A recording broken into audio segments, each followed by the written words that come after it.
Welcome to TNPSC exams. இன்றைக்கி இந்த வீடியோவில் நாம் பார்க்க போகிறது ஸ்டாண்டர்ட் 8 டேர்ம் 3 லெசன் 2ல் இருக்க judiciary system. Right, judiciary system என்னன்னு சொல்கிறாங்கன்னா கார்டியன் ஆஃப் தி கான்ஸ்டியூஷன் அப்படின்னு சொல்கிறாங்க. இது கீழே 2 டெஃபினிஷன்ஸ் கொடுத்துருக்காங்க. ஒன்று வந்து லானா என்ன, இன்னொன்று வந்து ஜுடிஷியரினா என்ன. லான்றது வந்து it is a system of rules imposed through a government or institution to govern people. அப்போது பீப்புளை கவர்ன் பண்ணுறதுக்காக ஒரு கவர்மெண்ட்டோ இல்லை ஒரு இன்ஸ்டிடியூஷனோ சர்டன் ரூல்ஸ் அண்ட் ரெகுலேஷன்ஸ் வச்சுருப்பாங்க. அதுதான் நம்ம என்னன்னு சொல்கிறாங்கன்னா லான்னு சொல்கிறாங்க. அடுத்து judiciary. In law the judiciary or judicial system is a system of courts which administrate justice in the name of state. அப்போது இந்த லா வந்து இம்போஸ் பண்ணுறது யாருன்னா இந்த ஜுடிஷியல் சிஸ்டம். ஒரு கரெக்ட் ஃபார்மேஷன் வேணும் இல்லையா, ஒரு அட்மினிஸ்ட்ரேட்டிவ் ஃபங்க்ஷன் வேணும் இல்லையா, அதுக்கு தான் இந்த ஜுடிஷியரி யார் பேரில் இயங்குது அப்படின்னு பார்த்தோம்னா இந்த நேம் ஆஃப் ஸ்டேட்டில் இயங்குதுன்னு சொல்லியிருக்காங்க. ஓகே, இந்த ஜுடிஷியரியை வந்து 3 பீரியடாக நம்ம வந்து கிளாஸிஃபை பண்ணலாம். ஃபஸ்ட்டு பீரியட் பார்த்தோம்னா ஏன்ஷியன்ட் பீரியட், செகண்ட் வந்து மிடிவல், தேர்ட் வந்து மாடர்ன். மூணுத்தையும் இப்போ பார்க்கலாம். First judiciary during ancient period. Ancient பீரியடில் ஜுடிஷியரி எப்படி இருந்ததுன்னு, the king was recognized as the foundation head of the justice. The king court dispensed justice according to dharma, righteousness and duty. The Republic of Ghana had their own system of law, Kulika court. Among the Wajis, there was a board of 8 Kulikas. Appeal proceeds from Kulla court to Ghana court. Right. நம்ம என்ன பார்த்துருக்கோம்னா ancient பீரியடில் justice கொடுக்கறதுல king தான் வந்து ஹெட்டாக இருந்திருப்பார். அவங்க justice judgement வந்து எதை பேஸ் பண்ணி கொடுப்பாங்க அப்படின்னு பார்த்தோம்னா தர்மத்தின் அடிப்படையில் தான் வச்சு கொடுக்குறாங்க அப்படின்னு சொல்லியிருக்காங்க. நம்ம ரிக்வேதிக்கு அப்புறம் வரவங்க இங்கே கானாஸ், த ரிபப்ளிக் ஆஃப் கானாஸ், இவங்க பீரியடில் இருந்த கோர்ட் பேர் தான் வந்து குல்லிகா கோர்ட்டுன்னு சொல்கிறாங்க. அமாங் த 16 ஜனபதாஸில் ஒருத்தவங்க தான் இந்த வாஜிஸ். இவங்களுக்கு கீழே ஒரு 8 குல்லிகா கோர்ட்ஸ் இருந்ததுன்னு சொல்கிறாங்க. இப்போ நம்ம எப்படி சபார்டினேட் கோர்ட்லேருந்து டிஸ்ட்ரிக்ட் கோர்ட்லேருந்து ஹைகோர்ட் போகிறோமோ அதே மாதிரி ஏன்ஷியன்ட் பீரியடில் அப்பீல்டு ப்ரொசீஜர் எங்கேருந்து போகுதுன்னா குல்லா கோர்ட்லேருந்து கானா கோர்ட்டுக்கு போகுது அப்படின்னு சொல்லியிருக்காங்க. ரைட், அடுத்தது judiciary system during medieval period. Medieval பீரியடில் ஜுடிஷியரி சிஸ்டம் எப்படி இருந்தது? The Tughlaq period saw the compilations of the Code of Civil Procedures called Fiqh-e-Firozshahi was written in Arab and was translated to Persia, followed till Aurangzeb when it was replaced by Fatwar-i-Alamgiri written in 1670. Right. அப்போது இந்த justice எல்லாம் எழுத ஆரம்பித்தாங்க. யார் பீரியட்னா டெல்லி சுல்தான் பீரியடில் துக்ளக் டினாஸ்டி பீரியடில் தான் இதை எழுத ஆரம்பித்தாங்க சிவில் ப்ரொசீஜர்ஸை. அதை வந்து என்ன கம்பைலாக பண்ணியிருக்காங்கன்னா ஃபிக்ஹ்-இ-ஃபிரோஸாஹின்னு கம்பைல் பண்ணியிருக்காங்க. ஃபஸ்ட்டு இது வந்து அரபியில் தான் எழுதியிருந்தாங்க, அதுக்கப்புறமேட்டா பர்ஷியனில் ட்ரான்ஸ்லேட் பண்ணியிருக்காங்க. ஓகே, இந்த ஃபிக்ஹ்-இ-ஃபிரோஸாஹி எது வரைக்கும் எக்ஸிஸ்ட் ஆச்சு அப்படின்னு பார்த்தோம்னா அவுரங்கசீப் பீரியட் வரைக்கும் இது எக்ஸிஸ்ட் ஆச்சு. இதை வந்து எதன் மூலயமா ரீப்ளேஸ் பண்ணாங்கன்னா ஃபத்வார்-ஐ-அலாம்கிரி இது மூலயமா ரீப்ளேஸ் பண்ணுறாங்க. எந்த இயர்லன்னு பார்த்தோம்னா 1617 ரீப்ளேஸ் பண்ணுறாங்க. அடுத்து நம்ம பார்க்க போகிறது judiciary during modern period. Right, the beginning of Indian codified common law is tracked back to 1727 and a charter of 1726 when Majors Court in Madras, Bombay and Calcutta was established by EIC. Regulation Act of 1773 formation of Supreme Court. Okay, first இது வரைக்கும் பார்க்கலாம். இப்படி இந்த 2 பாயிண்டில் என்ன சொல்லியிருக்காங்கன்னா இப்போ நம்ம ஃபாலோ பண்ணுற ஜுடிஷியரி சிஸ்டம் யார் கொண்டு வந்த சிஸ்டம்னா பிரிட்டிஷ் கொண்டு வந்த சிஸ்டம். இது எங்கேருந்து ஆரம்பிக்குது அப்படின்னு பார்த்தோம்னா 1727 ஆரம்பிக்குது. எந்த ஆக்ட் மூலயமா? Charter of 1726. யார் போட்ட ஆக்ட்னா இது பிரிட்டிஷ் ஈஸ்ட் இந்தியா கம்பெனி போட்ட ஆக்ட். அதன்படி ரெகுலேஷன் ஆக்ட் ஆஃப் 1773 பார்த்தோம்னா ஃபஸ்ட்டு சுப்ரீம் கோர்ட் வந்து ஃபார்ம் பண்ணுறாங்க. ரைட், இதான் அந்த 2 பாயிண்ட்டு. அடுத்த பாயிண்ட் பார்க்கலாம். Supreme court first Fort William Calcutta, sir Elijah Impey first chief justice, 1801 Madras, 1824 Bombay. Right, அடுத்த பாயிண்ட் பார்த்தோம்னா supreme court function until 1862 replaced by high court. Right, அப்போ நம்ம அங்கே என்ன பார்த்தோம்? ஃபஸ்ட்டு பார்த்தது வந்து 1727 இது judiciary system East India Company மூலயமா உள்ளே வருது அப்படின்னு நம்ம பார்த்தோம். ரெகுலேஷன் ஆக்ட் 1773 மூலயமா சுப்ரீம் கோர்ட் செட் பண்ணுறாங்க. அதன்படி சுப்ரீம் கோர்ட் ஃபஸ்ட்டு எங்கே செட் பண்ணுறாங்கன்னா ஃபோர்ட் வில்லியம் கல்கட்டாவில் செட் பண்ணியிருக்காங்க. இதோட ஃபஸ்ட்டு சீஃப் ஜஸ்டிஸ் யாருன்னு பார்த்தோம்னா சர் எல்ஜின் இம்பே. அதே போல் கல்கட்டாவில் செட் பண்ண மாதிரியே 1801 வந்து மெட்ராஸ்லேயும் 1824 பாம்பேலையும் செட் பண்ணியிருக்காங்க. ஸோ இந்த சுப்ரீம் கோர்ட்ஸ் எல்லாமே 1862 வரைக்கும் தான் ஃபங்க்ஷனாக இருந்தது சுப்ரீம் கோர்ட்டாக. அதன் பிறகு இது எல்லாமே வந்து ஹை கோர்ட்டாக மாற்றிட்டாங்க அப்படின்றது தான் இதில் சொல்லியிருக்காங்க. ரைட். ஸோ 1773 வந்து கல்கட்டாவில் செட் பண்ணுறாங்க, 1801 மெட்ராஸில், 1824 பாம்பே. இது எல்லாமே வந்து 1862 வரைக்கும் தான் ஃபங்க்ஷன் ஆகுது, சுப்ரீம் கோர்ட்டாக ஃபங்க்ஷன் ஆகுது. அதுக்கப்புறம் ஹை கோர்ட்டாக மாற்றிடுறாங்க. ரைட். இப்போது ஒரு சில லார்ட்ஸ் ரூலில் என்னென்ன சேஞ்சஸ் வந்து கொண்டு வந்தாங்க அப்படின்னு பார்க்கலாம். First Warren Hasting established mofussil diwani adalat civil dispute, mofussil faujdari adalat criminal dispute, appealed for civil sadar diwani adalat, appealed for criminal sadar நிசாமத் adalat. Right. Warren Hasting பீரியடில் பார்த்தோம்னா 2 கோர்ட் அவர் வந்து ஒன்று வந்து சிவிலுக்கும் ஒன்று வந்து கிரிமினலுக்கும் செட் பண்ணியிருக்காரு. மொஃபிசல் திவானி அப்படின்றது வந்து சிவிலுக்காகவும், ஃபவுஸ்தாரி அப்படின்றது வந்து கிரிமினலுக்காகவும் செட் பண்ணியிருக்காரு. இப்போது இது லோயர் கோர்ட்டாக இருக்குது. இதுவே வந்து இவங்க அப்பீல் ஆகி போகணும் அப்படின்னா சர்தார் திவானி சர்தார் நிசாமத் அப்படின்றது சொல்லியிருக்காரு. சிவிலுக்கு வந்து சர்தார் திவானி, கிரிமினலுக்கு வந்து சர்தார் நிசாமத். ஓகே. ரைட். இங்கே வந்து திவானி ஈக்குவலாக வருது ஃபார் சிவில். கிரிமினலுக்கு வந்து பார்க்கணும் mofussil faujdari adalat lower court, appealed court வந்து சர்தார் நிசாமத் அதாலத் ஃபவுஸ்தாரி நிசாமத். இது வந்து சேஞ்சஸ் கவனமாக கவனிச்சிக்கணும். அடுத்த லார்ட் வந்து லார்ட் காரன்வாலிஸ். இவர் வந்து district Fauzdari court was abolished and circuit court was set up at Calcutta, Dhaka, Murshidabad and Patna. Right. இவர் என்ன சேஞ்சஸ் கொண்டு வந்திருக்காருன்னா டிஸ்ட்ரிக்ட் ஃபவுஸ்தாரி கோர்ட் அதாவது கிரிமினல் ப்ரொசீடிங்க்கு நம்ம பார்த்தோம்ல ஃபவுஸ்தாரின்ட்டு அதை வந்து அபாலிஷ் பண்ணிவிட்டு சர்க்கியூட் கோர்ட் டிஸ்ட்ரிக்ட்லேயே வச்சுருக்காரு. எங்கெங்கன்னா கல்கட்டா, டாக்கா, முர்ஷிதாபாத் அண்ட் பாட்னா. ரைட். அப்போ லார்ட் காரன்வாலிஸ் பீரியடில் டிஸ்ட்ரிக்ட் கோர்ட் வந்து டிஸ்ட்ரிக்ட் ஃபவுஸ்தாரி கோர்ட்டை அபாலிஷ் பண்ணிவிட்டு சர்க்கியூட் கோர்ட் வந்து 4 பிளேசஸில் செட் பண்ணுறாரு. கல்கத்தா, டாக்கா, முர்ஷிதாபாத், பாட்னா. ரைட்.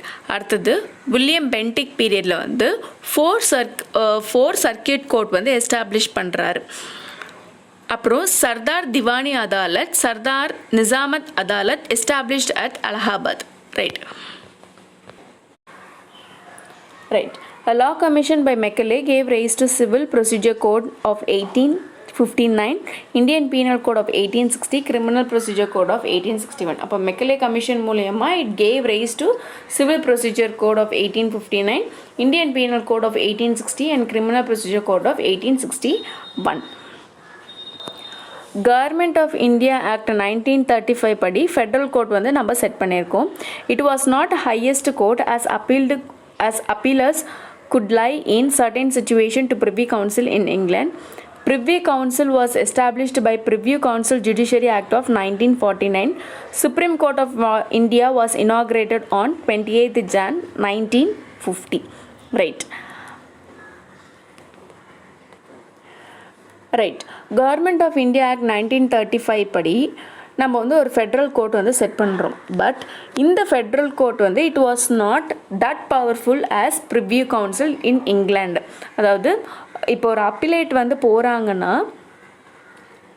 ப்ரிவ்யூ கவுன்சிலில் கொடுக்குற ஜட்ஜ்மெண்ட் அளவுக்கு ஈக்குவலாக இல்லை அல்லது பவர்ஃபுல்லாக இல்லை அப்படின்ற மாதிரி சொல்கிறாங்க.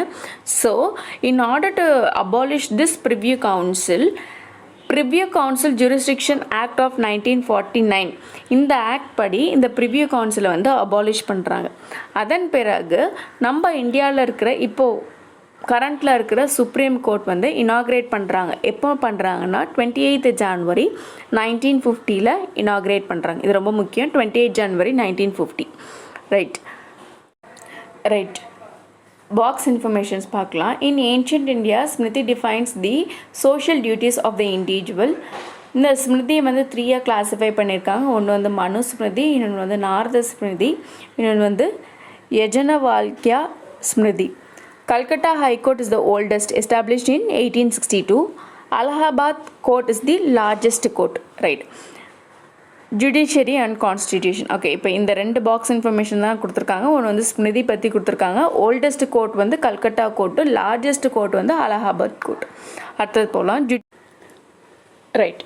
Judiciary and Constitution. The founding father accounted the highest place to justice. Supreme Court rules 1966 are formed under Article 145 of the Constitution to regulate the practice and procedures of the Supreme Court. Part 5 Union, Chapter 4 Union Judiciary, Part 6 State, Chapter 6 Subordinate Court, Article 124 to 147 Composites and Jurisdictions of Supreme Court of India. Okay, right. At present நம்ம follow பண்ணுற judiciary functions என்னதுன்னு சொல்லியிருக்காங்க. அதாவது நம்ம founding fathers, அதாவது constitution எழுதக்குள்ள first preference எதுக்கு கொடுத்தாங்கன்னா ஜஸ்டிஸ்க்கு தான் கொடுத்துருக்காங்க. சுப்ரீம் கோர்ட் ரூல் ஆஃப் 1966 படி ஆர்டிக்கல் 145 படி practice and procedures of the supreme கோர்ட்டுக்கு, அதாவது ஒரு ரூல்ஸ் அண்ட் ரெகுலேஷன்ஸ் ஆர்டிக்கல் 145 படி கொடுத்துருக்காங்கன்னு சொல்கிறாங்க. அதன்படி பார்ட் 5 யூனியன், அதாவது சென்ட்ரல் கவர்மெண்ட், சாப்டர் 4ல் யூனியன் ஜூரிஸ்டிக்ஷனுக்கும், அதாவது சுப்ரீம் கோர்ட்டுக்கும், பார்ட் 6 ஸ்டேட்டுக்கு, சாப்டர் 6ல் சப்பார்டினேட் கோர்ட், அதாவது நம்ம ஸ்டேட்டில் இருக்க கோர்ட்டுக்கும் ரூல்ஸ் அண்ட் ரெகுலேஷன்ஸ் கொடுத்துருக்காங்க அப்படின்னு சொல்லியிருக்காங்க. Article 124 to 147 composite and jurisdictions of the supreme court of இந்தியான்னு சொல்லியிருக்காங்க. அதாவது ஆர்டிக்கல் 124 to 147. ரைட். மாண்டெஸ்கியூ இவர் தான் வந்து ஒரு first political philosopher plus first famous French philosopher. இவர் தான் வந்து ஜுடிஷியரி வந்து தனியாக இண்டிபெண்ட்டாக செயல்படணும் அப்படின்னு கொடுத்துறாரு. ப்ளஸ் இவரோட ஐடியா வந்து 3 பிரான்ச்சஸாக பிரித்தார். என்னென்னா லெஜிஸ்லேட்டிவ் தனியாக ஃபங்க்ஷன் ஆகணும், ஜுடிஷியரி தனியாக ஃபங்க்ஷன் ஆகணும், எக்ஸிக்யூட்டிவ் தனியாக ஃபங்க்ஷன் ஆகணும் அப்படின்னு ஃபஸ்ட்டு ஐடியா கொடுத்தது யாருன்னா இவர் தான், மாண்டெஸ்கியூ, ஃப்ரெஞ்ச் ஃபிலாசபர். ரைட். நாம் இப்போ பார்க்க போகிறது structure of courts in India. ரொம்ப லோவர் கோர்ட் பார்த்தோம்னா சபார்டினேட் கோர்ட். இங்கே வந்து cases of civil and criminal natures வந்து ஹேண்டில் பண்ணுறாங்கன்னு சொல்லியிருக்காங்க. அதுக்கு அடுத்த அப்பீலேட் பார்த்தோம்னா டிஸ்ட்ரிக்ட் கோர்ட். டிஸ்ட்ரிக்ட் கோர்ட்டில் என்னென்னா cases arising in district consider appeal or decision given by the lower court. அதாவது இங்கே சபார்டினேட் கோர்ட்லேருந்து வர கேசஸ்லாம் டிஸ்ட்ரிக்ட் கோர்ட்டுக்கும் வரும், அப்பீலேட் பண்ணி வரலாம் அப்படின்ற மாதிரி சொல்லியிருக்காங்க. Decides cases involving sessions criminal offence. Okay, criminal அஃபென்சஸும் டிஸ்ட்ரிக்ட் கோர்ட்டில் ஹேண்டில் பண்ணுறாங்க. அதுக்கு அடுத்த அப்பீலேட் பார்த்தோம்னா எங்கே போகலாம் அப்படின்னு பார்த்தோம்னா ஹை கோர்ட்டுக்கு போகலாம். Appeals from lower court. Lower கோர்ட்னா என்ன? District court.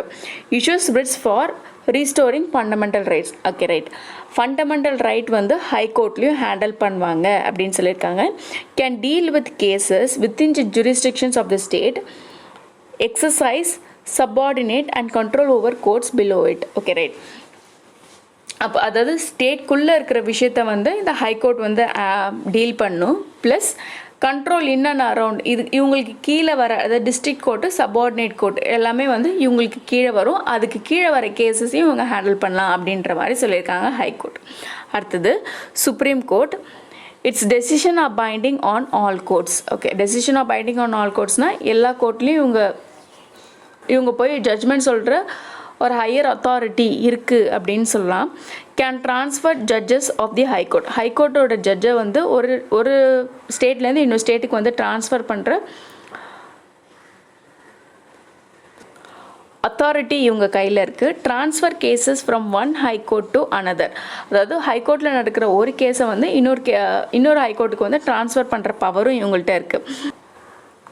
ப்ளஸ் இதோட இன்னொன்று என்னென்னா ஒரு பாயிண்ட் விட்டுருக்கு, can move cases from any court to it self. அதாவது எந்த கோர்ட்டில் இருக்கிற கேசஸும் இவங்க எடுத்து வந்து ஹேண்டில் பண்ணலாம் அப்படின்னு சொல்லியிருக்காங்க. Okay, different types of courts என்னென்னு பார்க்கலாம். District court, civil cases at district level, session court வந்து ஹியர் கிரிமினல் கேசஸ், செஷன் கோர்ட்டில் வந்து கிரிமினல் கேசஸ் ஹேண்டில் பண்ணுறாங்க. அடுத்தது வந்து ரெவென்யூ கோர்ட்டில் வந்து ரெவென்யூனாலே இந்த லேண்ட் சம்மந்தப்பட்டது இல்லையா, cases on land record asserts and collect land revenue from land holders. Lok அதாலத்ன்றது வந்து provide speedy justice dispute in language of the people in public person presided over by a retired judges along with the lawyers and social workers. Okay, Lok Adalat. First Lok Adalat was established on 1982 at Junagadh, Gujarat. Okay, Lok Adalat என்றது வந்து லோக் அதாலத்துன்றது ஒரு சீக்கிரமான ஒரு judgement கொடுக்கறதுக்கான ஒரு court setup பண்ணுறது தான் இந்த லோக் அதாலத்து. இதோட ஹெட்டாக யார் இருப்பாங்கன்னா, யார் வந்து இதை ப்ரிசைட் பண்ணுவாங்கன்னு பார்த்தோம்னா retired judges along with the lawyers and social workers. First Lok Adalat court எங்கே செட் பண்ணுறாங்கன்னா 1982 ஜுனாகத், குஜராத்தில். நம்ம லோக்பாலுக்கும் லோக் அதாலத்துக்கும் லோக் ஆயுதாக்கும் குழப்பிக்கக்கூடாது. லோக்பால் லோக் ஆயுதான்றது அது வேறு. ஃபார் கவர்மெண்ட் அஃபிஷியல்ஸ் இங்கே இன்டல்ஜிங் இன் கரப்ஷன் அது வேறு. லோக் அதாலத்துன்றது வந்து ஸ்பீடி ஜட்ஜ்மெண்ட்க்கு. ரைட். அடுத்து வந்து panchayat court civil and criminal cases at the village level handle பண்ணுறது. Fast track court established in 2000 aim clear the long pending sessions out other judicial cases. Okay, 2000 establish பண்ணியிருக்காங்க fast track court. அதாவது speedy ஜட்ஜ்மெண்ட்டுக்காக. ரொம்ப நாள் பெண்டிங்காக இருக்கிற cases வந்து ஸ்பீடாக judgement கொடுத்து போகிறதுக்காக இந்த ஃபாஸ்ட் ட்ராக் கோர்ட் செட் பண்ணியிருக்காங்க. ரைட். அடுத்து நம்ம பார்க்க போகிறது டெலி லா இனிஷியேட்டிவ். டெலி அப்படின்ற வார்த்தையிலே நமக்கு தெரியும், it is something based on technology. இது மொபைல் ஃபோன் ஆர் சிஸ்டம் எதுவாக இருந்தாலும் இது எங்கே யூஸ் ஆகுது அப்படின்னு பார்த்தோம்னா சர்வீஸ் இன் ரூரல் ஏரியா, அதாவது வில்லேஜ் ஏரியா. இது யார் லான்ச் பண்ணாங்க அப்படின்னு பார்த்தோம்னா ministry of law and justice plus ministry of electronics and IT. Get legal advice from the lawyer through video conference. Okay, rural பீப்புளுக்கு வீடியோ கான்ஃபரன்ஸ் மூலயமா அவங்களுடைய கேசஸை பற்றி ஹேண்டில் பண்ணுறதுக்காக இந்த டெலிலா இனிஷியேட்டிவ் இருக்குது. டெலிலா டெக்னாலஜி எனேபிள் பிளாட்ஃபார்ம் அப்படின்றது. Okay, family court child custody divorce adoption ஜுவிலியன் issues. Okay, family court வந்து based on marriage, child adoption, ஜுவிலியன் issues etcetera. Okay, right. Mobile கோர்ட்ன்றது service to rural people. Judicial system among the rural masses cut cost for them and render justice as its doorstep. Okay, வில்லேஜில் இருக்கவங்களுக்கு provide பண்ணுறது தான் இந்த mobile court. அதாவது அவங்க door step, அவங்க வீட்டுக்கே வீட்டில் இருந்தபடியே they are providing judgment or justice அப்படின்னு சொல்லலாம். இ கோர்ட்டுன்றது எலக்ட்ரானிக் அப்படின்னு சொல்லலாம். Established in 2005, computerized, the public as well as the advocate can ask directly the case status and next hearing date with free of cost. Okay, இதன் மூலயமா இந்த court மூலயமா அவங்க தெரிஞ்சுக்கலாம் அடுத்த ஹியரிங் எங்கே போகுது, கேஸோட ஸ்டேட்டஸ் என்ன அப்படின்றது. ரைட். அடுத்தது NALSA National Legal Service Authority has been constituted under Legal Service Authority Act of 1987 to provide free legal service to the weaker sections of the society and to organize lok adalats for amicable settlement of dispute. Okay, National Legal Service Authority எங்கே எப்படி establish பண்ணாங்க அப்படி யார் கீழே establish பண்ணாங்க அப்படின்னு பார்த்தோம்னா legal service authority act of 1987 படி இந்த national legal service authority establish பண்ணியிருக்காங்க. Free legal service for weaker section of the society, அதாவது எக்கனாமிக்கலி வீக்கர் செக்ஷன் பீப்புளுக்காக இந்த கோர்ட் வந்து செட் பண்ணியிருக்கிறாங்க. செட்டில்மெண்ட் எதுனா speedy jurisdictions of the dispute, அதுக்காக தான் இது. அதாவது எக்கனாமிக்கலி வீக்கர் செக்ஷன் பீப்புளுக்காக இந்த நேஷ்னல் லீகல் சர்வீஸ் அத்தாரிட்டி யாருக்கு கீழே அப்படின்னா legal service authority act of 1987 கீழே கொண்டு வந்திருக்காங்க for economically weaker section people. Role of ஜுரிஸ்டிக்ஷன்ஸோட ரோல் என்ன அப்படின்னு பார்ப்போம். டிஸ்பியூட் ரெசல்யூஷன் பிட்வீன் சிட்டிசன், அதாவது ரெண்டு சிட்டிசனுக்குள்ளே இருக்கிற டிஸ்பியூட் வந்து சால்வ் பண்ணுறது, சிட்டிசன் அண்ட் கவர்மெண்ட்குள்ளே சால்வ் பண்ணுறது, டூ ஸ்டேட்குள்ளே சால்வ் பண்ணுறது, த சென்ட்ரல் வந்து ஸ்டேட் கவர்மெண்ட்குள்ளே சால்வ் பண்ணுறது.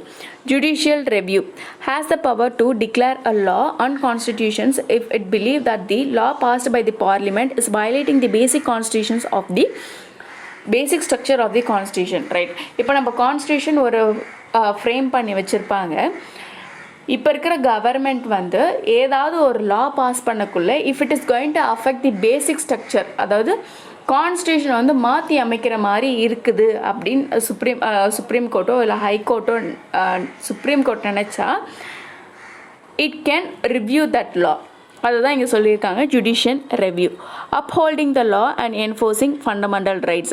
Every citizens of India can approach the Supreme Court or High Court if they believe that the fundamental rights has been violated. Okay, fundamental rights என்றது நமக்கு தெரியும். அந்த fundamental rights 6 fundamental rights இருக்குது.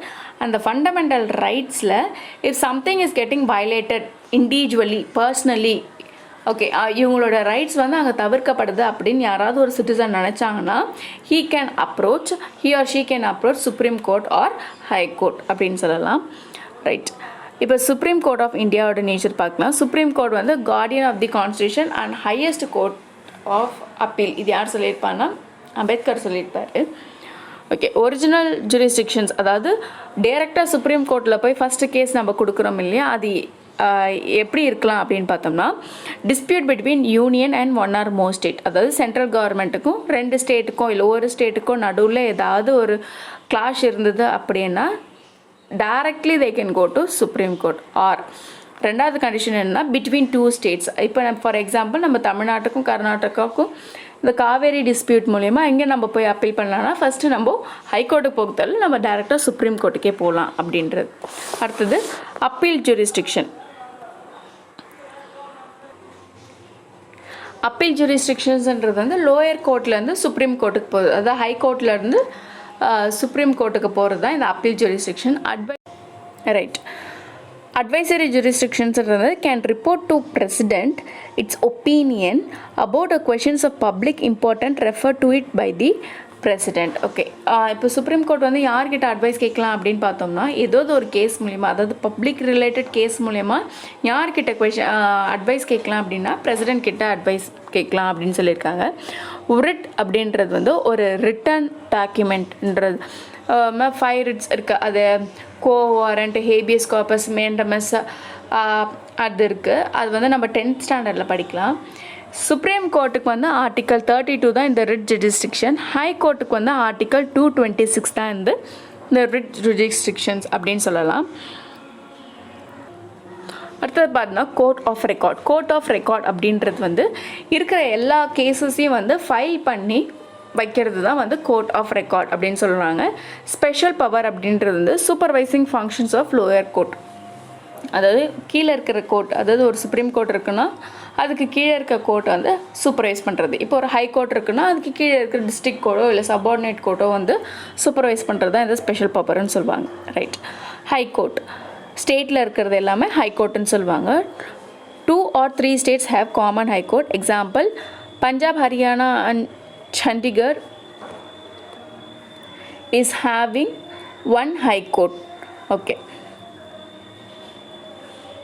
There can be no difference of opinion in the house that our judiciary must be both independent of the executive and must also be competent in it. And the question is how these 2 objectives can be secured. இது யார் சொல்லியிருக்காருன்றது doctor B.R. Ambedkar. இந்த code வேணால் லைட்டாக தெரிஞ்சு வச்சுக்கோங்க, எதாவது கேட்கறதுக்கு வாய்ப்பு இருக்குது. There can be no difference of opinion in the house that our judiciary must be both independent of executive and must also be competent in it. And the question is how these 2 objectives can be secured, right? Judiciary must be independent without any external influence. இதில் என்ன சொல்லியிருக்காங்கன்னா judiciary வந்து இண்டிபெண்ட்டாக இருக்கணும், வெளியிலேருந்து யாருமே வந்து force பண்ணக்கூடாது அப்படின்றது தான் சொல்லியிருக்காங்க. எஃப்ஐஆர்ன்றது வந்து ஃபர்ஸ்ட் இன்ஃபர்மேஷன் ரிப்போர்ட். ஒரு ஸ்டேஷன் போனோம்னா ஃபஸ்ட்டு என்ன ஃபைல் பண்ணுவாங்க? எஃப்ஐஆர் ஃபைல் பண்ணுவாங்க, first information report. Right. Public interest litigation is a litigation filed in a court of law for protection of public interest. The Supreme Court introduced this system which allows a person to approach court with his case. Example, violation of basic human rights, religious rights, pollution and road safety. This could be done by a written letter stating the case. It is unique to Indian judiciary. Okay, Indian judiciary யோட ஒரு தனித்தன்மை அப்படின்னு பார்த்தோம்னா இந்த public interest litigation தான். அதாவது பப்ளிக்கில் நடக்கிற எந்த அநியாயத்தையும் வந்து நம்ம கோர்ட்டுக்கு கொண்டு போகலாம் அப்படின்றது தான். For example, violation of basic human rights, religious rights, pollution, road safety, இதெல்லாம் வந்து சரியாக இல்லை அப்படின்ற பட்சத்தில் ஒரு சிட்டிசன் வந்து நம்ம கோர்ட்டை போய் அப்ரோச் பண்ணலாம். இது வந்து ஒரு unique feature of Indian judiciary அப்படின்னு சொல்கிறாங்க, பப்ளிக் இன்ட்ரெஸ்ட் லிட்டிகேஷன் அப்படின்றது. ரைட், இந்த ஒரு டிஃப்ரென்ஷியேட் பிட்வீன் மட்டும் புக்கில் இருந்து பார்த்துருவோம். இது எல்லாருக்கும் பொதுவாக தெரிஞ்சது தான். சிவில் லா, கிரிமினல் லா என்னென்ன டிஃப்ரென்ஸ் அப்படின்னு பார்ப்போம். It deals with dispute over money, property and social matter. Example, disputes relating to land, rent, marriage dispute, etc. இதுவே criminal cases பார்த்தோம்னா deals with the conduct or act that the law defines as offense. Example, theft, murder, women harassment, etc. Civil lawன்றது a petition has to be filed before the relevant court by the affected parties. Criminal casesல it usually begins with loading of the FIR, first information report, with police investigation, after which a case is filed in the court.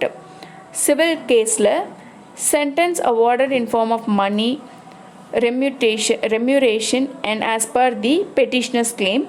Punishment is awarded. Criminal la வந்து punishment is awarded if proven guilt, the accused is sent to jail. Okay, இது பொதுவாக எல்லாருக்குமே தெரிஞ்சது தான். சிவில்ன்றது வந்து land சம்மந்தப்பட்டது. கிரிமினல்ன்றது வந்து நம்ம கான்ஸ்டியூஷனில், அதாவது நம்ம லா வந்து எந்தெந்த கேசஸ்லாம் வந்து கிரிமினல்னு சொல்லுதோ அதுதான் வந்து கிரிமினல் கேசஸ்ன்னு எடுப்பாங்க. அதுக்கான எக்ஸாம்பிள் வந்து தெஃப்ட், மர்டரு, விமன் ஹராஸ்மெண்ட் அப்படின்னு சொல்லியிருக்காங்க. ரைட், இதோட 8th ஸ்டாண்டர்ட் ஃபுல்லாக முடியுது. நம்ம அடுத்த வீடியோவில் வந்து 9th ஆரம்பிக்கலாம். தேங்க்யூ.